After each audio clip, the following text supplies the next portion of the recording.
everybody, welcome back to another episode of Happiness Matters, the show with me, Beanie Man, and Mo the service dog, who today we put out of the room because he was a little too obnoxious, so anyway. But today I'm here with my friend that, yes, we met networking, Steve Pariani, and yeah. Yes. I really thought you were Italian. Yes, so my last name, Pariani, comes across as Italian. Yes. And the first person who started helping me to design my website when I started this business almost 3 years ago, he said, you should promote it as your name should be the name of your business, and you can promote it as a brand. Right. Because it sounds Italian. Mm-hmm. And that's how the idea came about. And then the inspiration, of course, also came from my job. I worked at the Garden of the Gods Resort. Oh, okay. And Miss Judy, Judy Mackey, the owner of the resort, was very instrumental in the inspiration that I got in starting something high-end. Nice. And a classy business that you want to do elegantly and with integrity, the way she operates her business. And the name is very, very important. Yes. Name is very yes. important. But yes. but so you're not Italian. No. So I'm originally from India. There you go. But I started my career in this industry in Thailand at the age of 17. Wow. And So Steve is a tailor. And he is amazing. Thank you. So at the age of 17, I left India and I went to Bangkok, Thailand, like my cousin and my uncle before me, and this was the first... Oh, so you had family over there, you Yes, didn't go there yes. completely, Yeah. I don't know anybody, Yeah. okay. My mom wouldn't have sent me at that young age to a completely unknown place. Well, that's a good thing. So... Yeah, this was the first job that I had in a tailoring company, and this gentleman that I worked for, he had 12 shops all Oh, across wow. Bangkok, in all very plush, elegant, 5-star hotel locations. And it was the right time to get into this business at that time. The business was booming. The country as such, there was lots of tourists, and year on year business was getting better. Right. And it was a lot quicker to learn everything that I needed to learn about this business. Okay. In fact, in 4 years, at the age of 21, I was ready to open my own shop. Oh, wow. And I've been an entrepreneur since then. Very cool. So Yes. the tailor business has been in your family then for generations, or No. is that, are you No, the this first is first one? generation, first generation. Oh, My wow. father is an attorney. Oh, Yes. okay. And Didn't see that one coming. yes. And Wow. he wanted me, of course, to be an attorney like him. Right. But I didn't want to spend those long years in college and study for that and then come out and struggle in the professional field. Right. Back then, times were different. I wanted to make money right now. I was very aggressive and ambitious. And I wanted to be independent at an early age, not have to depend on my parents for college fees and stuff like that. So I took this opportunity at this young age to leave the country and go. So, of course, the next question is why in tailoring?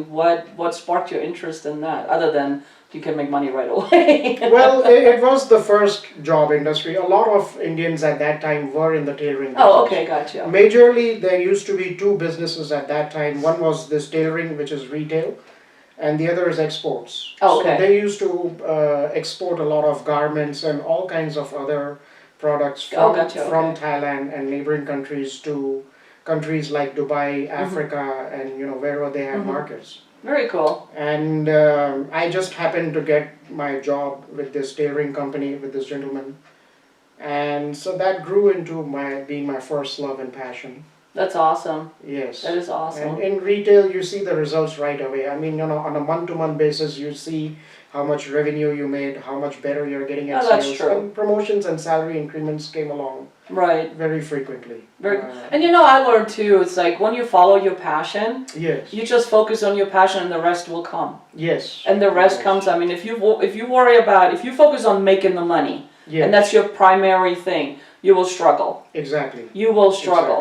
Exactly. But if you follow your passion and you follow your heart and you do what really lights up your soul, yes. and brings you joy and adds to your happy and everything, it's like the rest just follows. Then work and life seems like one long vacation. I know, right? It's like they say, if you love what you're doing, you're not going to be working a day in your life. Exactly. It's going to seem like an endless vacation. Exactly. It's like I had people. It's like, what are you doing? It's, Sunday's my day. Yeah. Where I joke and I say I brush teeth.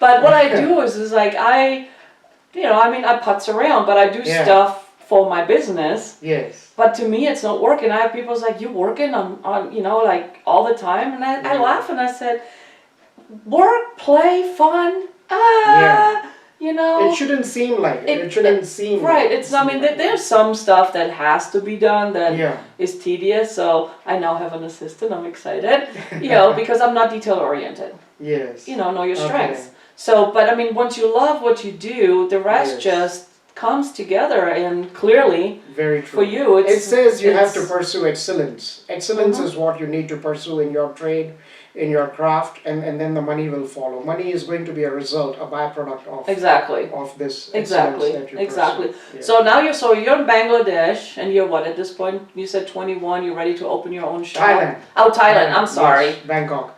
So at 21 I opened my shop, and I've been an entrepreneur since then.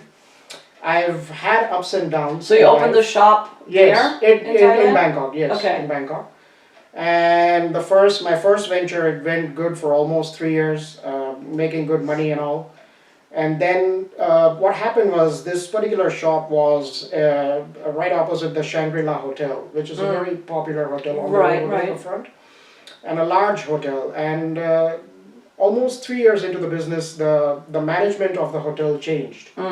And the new manager decided, for whatever reason, that they were not going to give group discounts, and they were going to depend only on walk-in rates, like the rack rates. Oh my gosh. So the that's stupid. I'm sorry, but that's just stupid. Everybody, me and the dozen other shopkeepers around me who were selling different other products, right? Jewelry, gifts, and all that. A lot of us depended on that hotel. Well, absolutely. Primarily, for the clientele. They thought so too, but this gentleman was adamant about his policy. Well, I guess he was going after the money. Profitability. He was looking at only the profitability angle, not the volume angle of the business. Did that work out for him? Just curious. Not really. One after the other, the shopkeepers had to give up on their leases and shops, and because there was not enough revenue. Right. And then I went back to work. Then again, 3 or 4 years later, I started another business. And that went well for about 2 years until the government changed the policy about something. It was a brokerage business. It was not in the tailoring business. This time I was into the brokerage and capital markets business. Mm-hmm.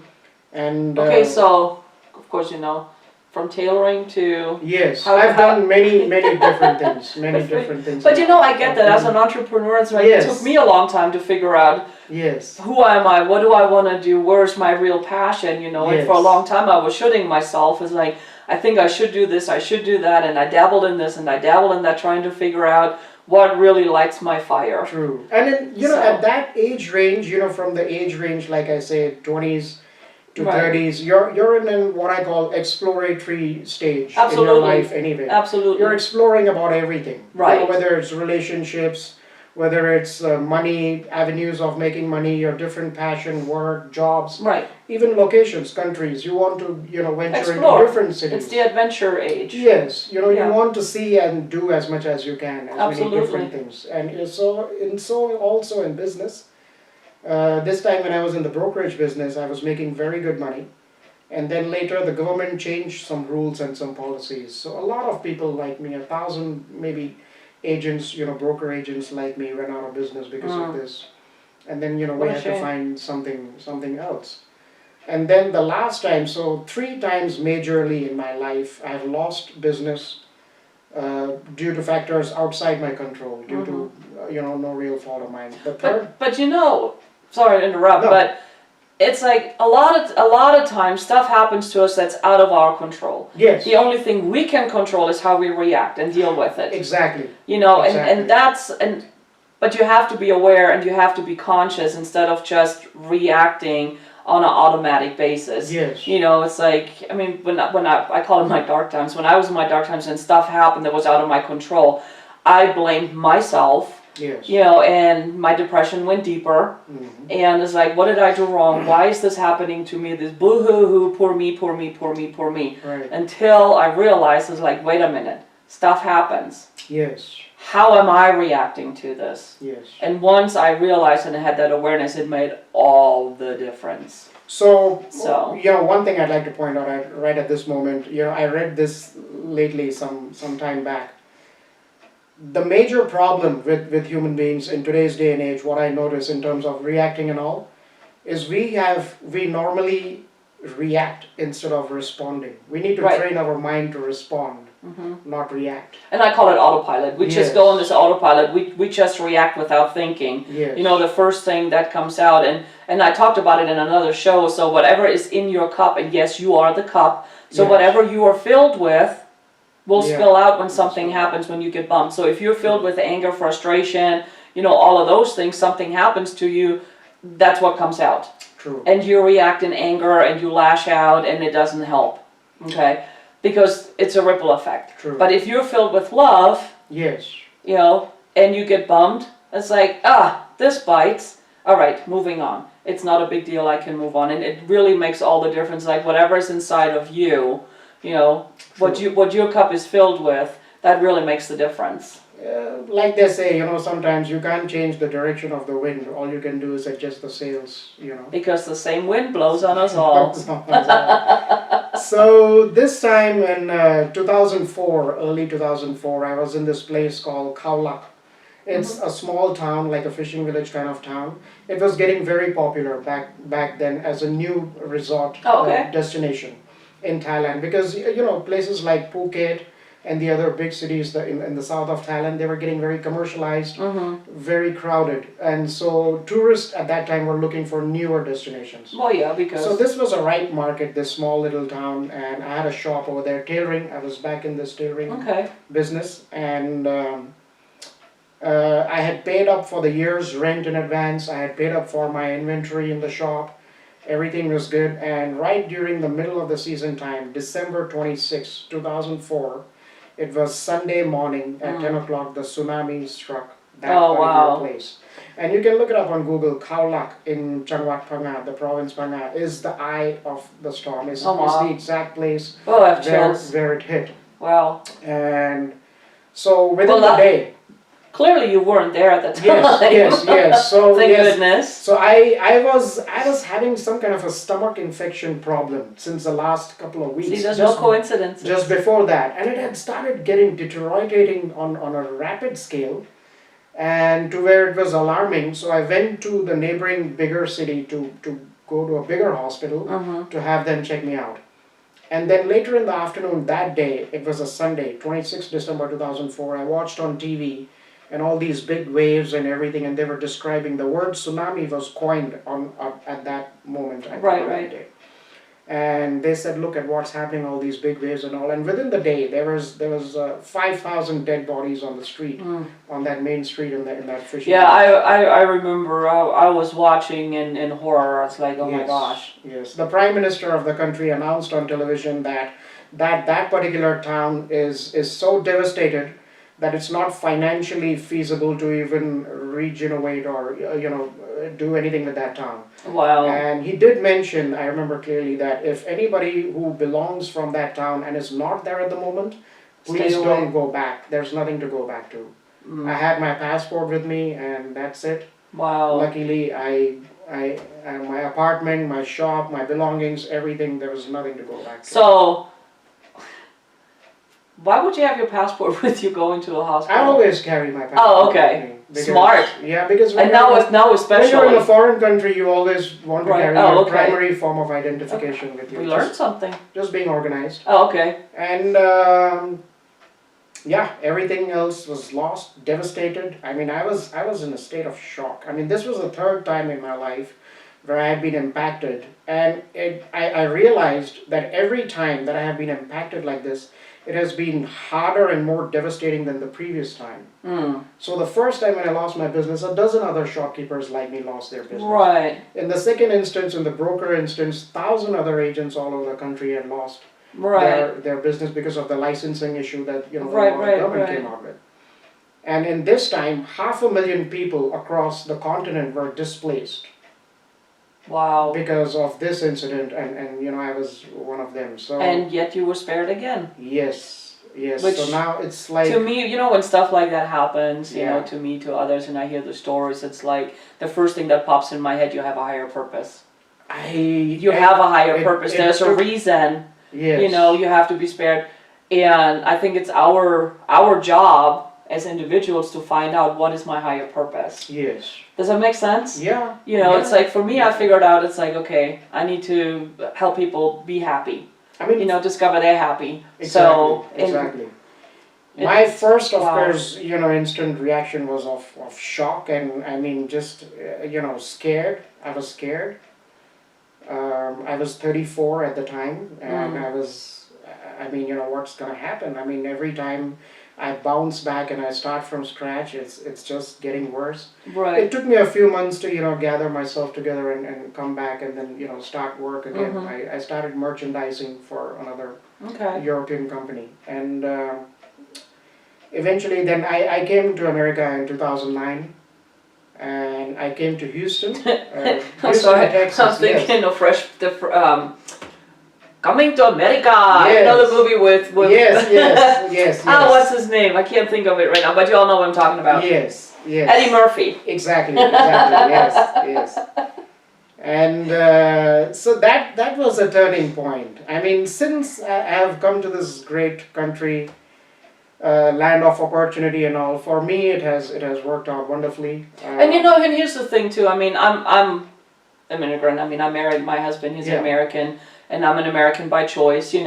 But I have to say, the opportunities here in this country Yes. are, if you're willing to work, Yes. and not sit there and wait for people to do things for you and Yes. get the handouts and everything. Anybody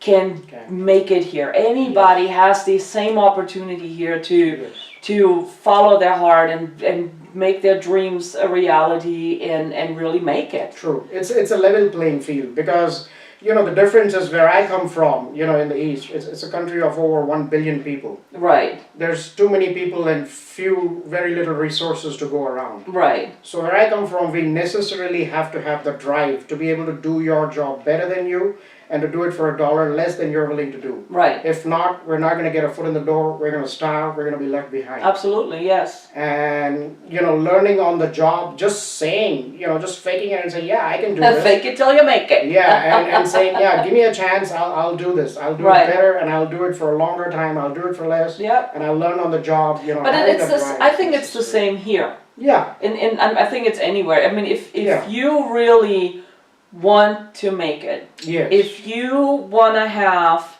what you really want, Yes. you have to work your butt off. There's no shortcuts. And you have to put in the hours. You have to, right, there's no shortcuts. You just have to do what you have to do. And sometimes it's hard, and there's times you're like, why am I doing this? I'm like, I don't, maybe it's not for me. Maybe I shouldn't do this, And most people give up right at that point. But it's like, right there, if you push just an inch further, Yes. boom. Boom. See, nothing great has ever been achieved from a comfort zone. Well, I do this. By being in a comfort zone, Sitting and waiting. So, I should put a post up. It's like, great things come to those who wait. Better things come to those who go out and get it. Go out and get it. Exactly. Yeah. Exactly. You have to stretch. Every day you have to stretch a little bit more than you did Right. yesterday or the last week. And there's nothing comfortable in a Yes. comfort zone. I think it's the Exactly. most dangerous, most boring place on earth. So. Yeah, like they say, the most dangerous thing you can do with your life is play it safe. How boring is that? Yeah, but it is absolutely. And play it there's safe. Sit on the nothing. shore all the time and just watch the ships going by. But that's not safe either, because tsunami. Yeah. Just saying. Nothing's guaranteed. Nothing is guaranteed, except it's like you go for it. Anyway. So now you're in America. Yes. So now I'm in Houston, and so I started work in the hospitality industry. There was a hotel I was working for. It was owned by this older gentleman. He was a multi-property organization. He had hotels, apartment complexes, and all. Mm-hmm. But he's single and older, and he's actually winding down. He's at a stage in his life where he wants to wind down. Mm-hmm.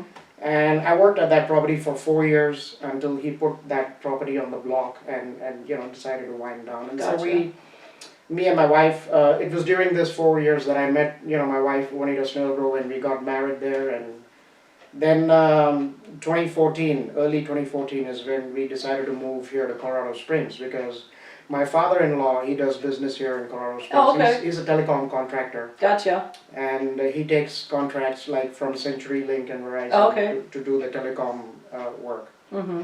And so we moved here to Colorado Springs. Again, it was like a leap of faith, with no idea. Starting over. Starting again. over. I don't know what's going to happen here, but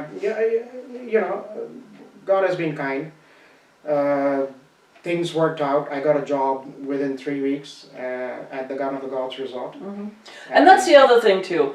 And I hear so many people like, oh, there's no jobs. There's a ton of jobs. There's a ton of jobs. There is a ton of jobs. It's just you have to be willing, to put your ego aside. Yes. And do what you have to do Yes. for a little while until you can go and do what you want to do. But I mean, there's jobs galore. I mean, I know there's companies, they cannot find people that are Yes. willing to work. Yes. I mean, not all jobs are glitz and glory. Yes. You Me included. I'm looking to hire 2 more designers, but the talent pool, first of all, out there is so niche in what we do. It's hard to find the exact right candidates, and then. So, but I mean, there's Yeah. jobs out there. Not all Yes. jobs are the great jobs, and some of them, I mean, they're really Yes. hard work and everything. But if you really want to work to support yourself, support your family, support your Yes. dream, there are jobs out there. So for me also here, it was a step down from a management position in Houston. It was a 200-room property that I was Oh, wow. managing, Right. with a lot of staff and everything. And I was literally, I was the right-hand man of the owner. Mm-hmm. I was running this particular property. And to come here, Colorado Springs, and accept a night auditor's job, it was, below what I was doing, but hey, it was a job. It was a, But step I like in, what you and- say. It was below what you were doing, Yes. but I hear it wasn't beneath you. No. And that's the Absolutely key. not. That is the key. There's nothing that's beneath you. One If- thing, if- if this country Right. has taught us, immigrants mainly, and this is telling you, looking from outside looking in, is dignity of labor. That is one great thing about this country. Very Every much so. immigrant, when they come here, they're probably being a prince, like Eddie Murphy back in this country. Right. But here, they will wash cars, they will pump gas at a They gas will station. do whatever it takes They because will it's do whatever still it takes. better Yes. than where they came from. Than where they came It's from. like, so I come from Germany. Germany by no means is, I mean, Germany is a great Beautiful, country. yes. It's a first world country. I mean, Yes. it's one of the top countries Yeah. in the world. But opportunities there Yes. are not like they are here. Yes. They are just not. For so many different reasons. So it's like I think being here in America, whether you're born here, you choose to be here, Yes. whatever, I think it's a privilege. I don't think it's a right. It is. I look at it as being a privilege because of the opportunities that every single person has. And it's really a mindset thing It too. really sunk into me on May 12th, 2016, when I got my citizenship in Denver. 51 people on that day, including me in that batch, got their naturalization certificate. Yes.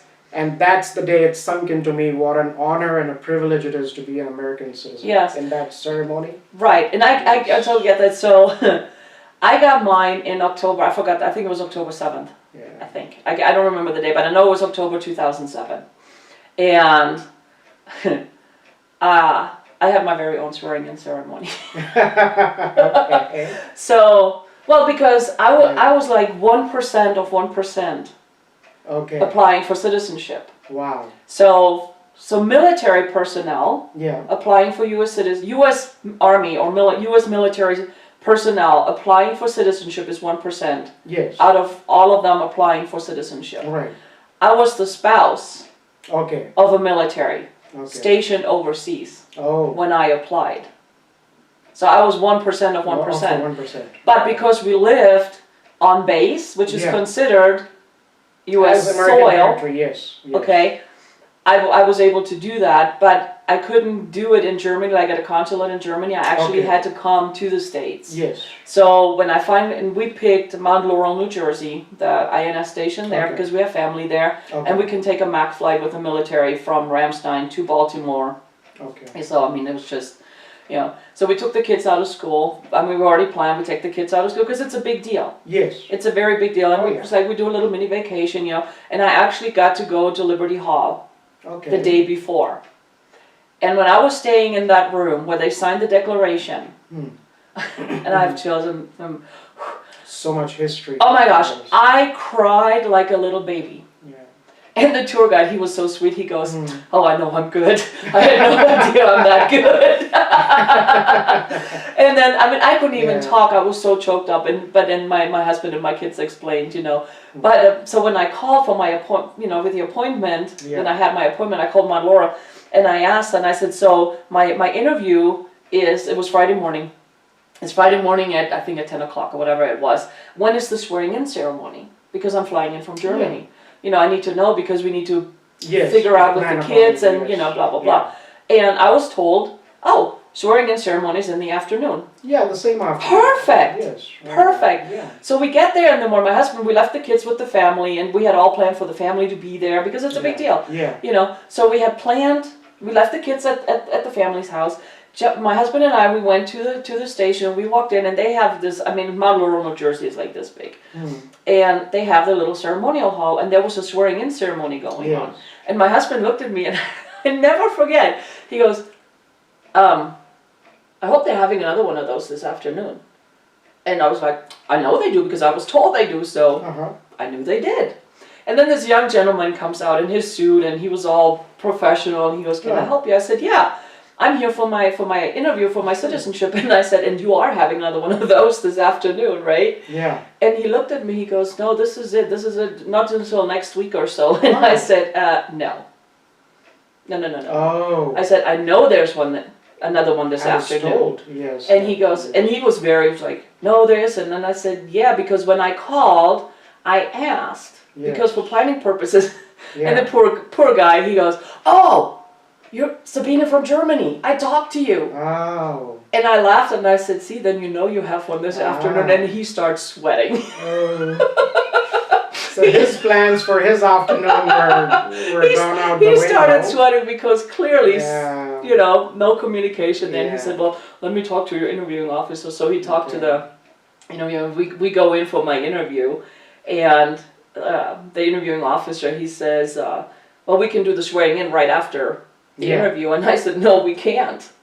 I'm not shy. I said, no, we can't. And he looks at me kind of puzzled, and I said, because we brought the kids from Germany. Okay. Yes. We have family here. because this is a big deal. Yeah, they all, and we were told it's in the afternoon. Yeah. So, and he looked at us, he goes, so what would be convenient for you?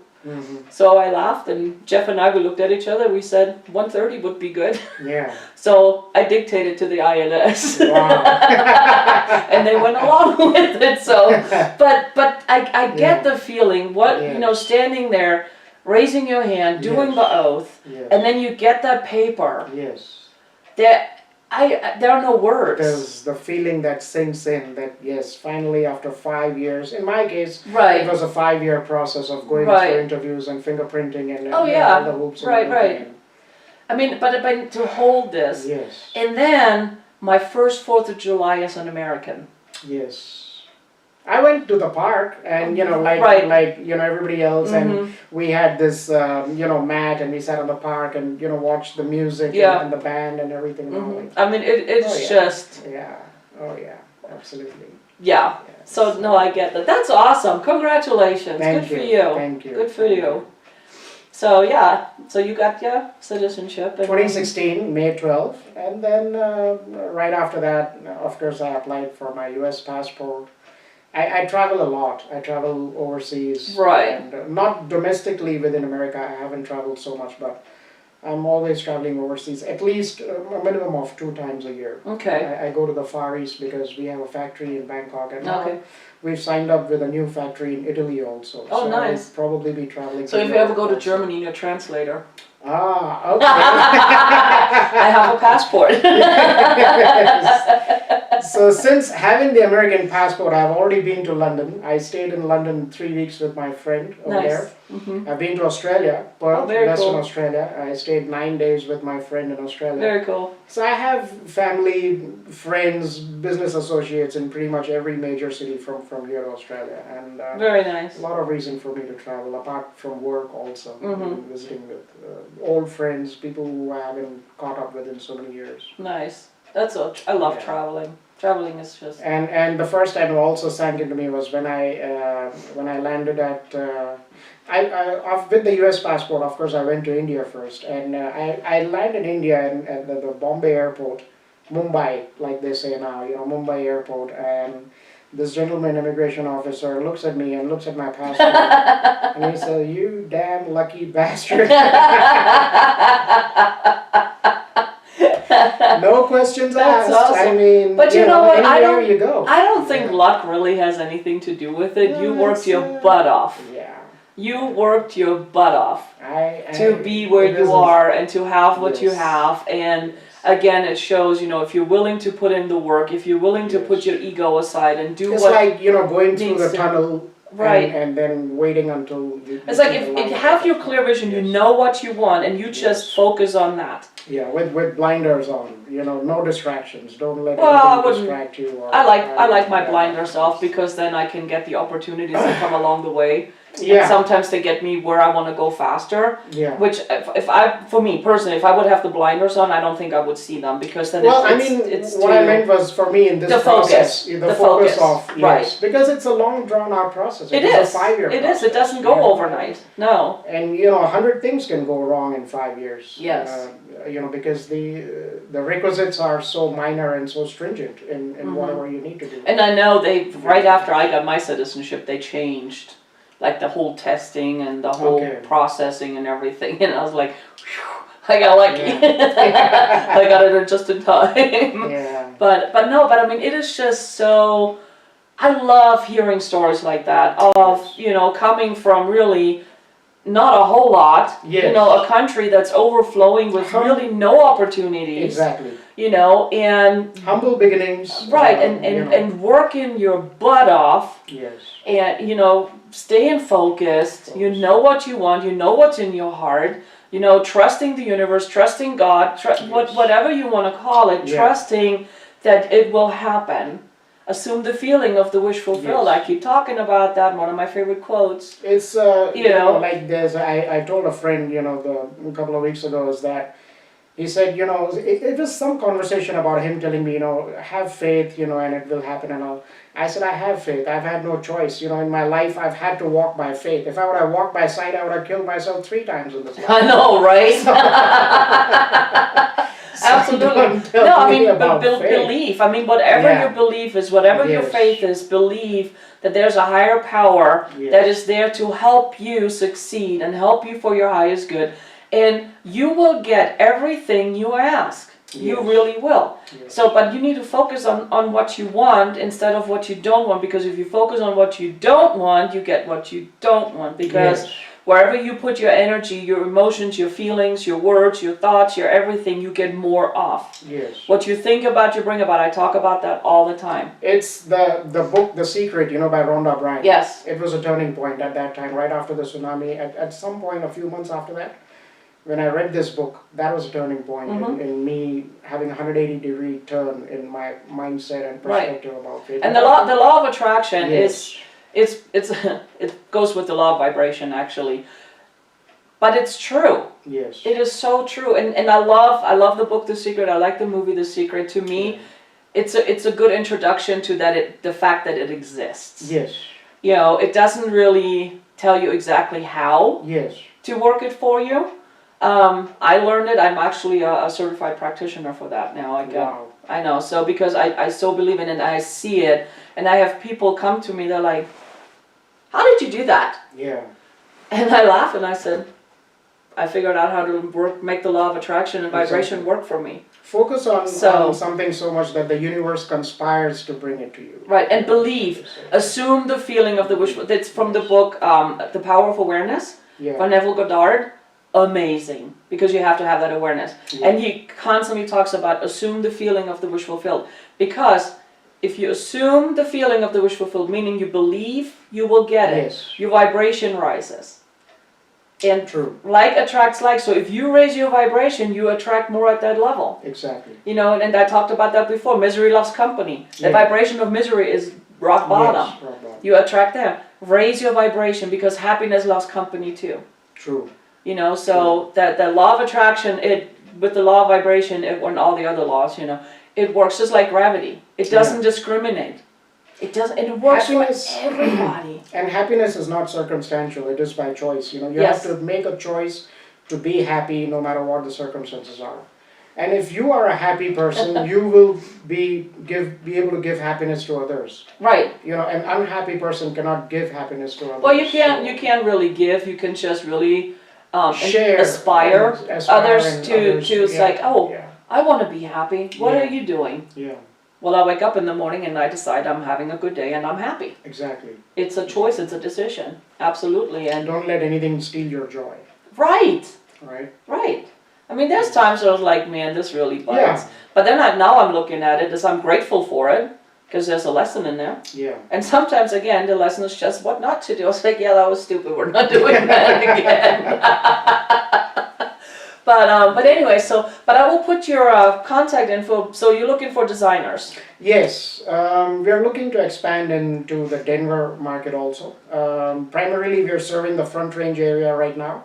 That is from Pueblo to Castle Rock.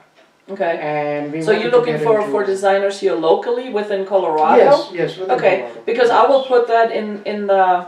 Someone who has Okay. relevant clothing and, you know, tailoring or fashion Okay. design experience Okay. would be easier to train into the Okay. exact concept of what we do. All right. Perfect. I will put that out and share that Thank you. because Thank you. hey, I'm all about, you know, supporting and how can we help Yeah. each other, and I love connecting people. I actually have somebody in mind, but Wow. well, you know, Yeah. it's yeah, all absolutely. about making connections, building relationships, and that Yes. we met networking Yes. at a business after hours with the women's chamber. Exactly. Exactly. You know, and it was just You know, since then, the Women's Chamber of Commerce, I realize, has been such an influential resource. oh my gosh, they're They're amazing. a very powerful and Mhm. very influential resource in this community. And we're growing too. And I'd like to take a moment to mention Lola. You know, Lola Wallach over Oh my here. God, She yes. is dynamic. She's love you, Amazing. Lola. Yes. Yes, no, amazing. she's a powerhouse. She is. She's a single powerhouse who Mhm. has, of course, there are, you know, many others in the. Right, in the it community. takes a Yes. village, you know.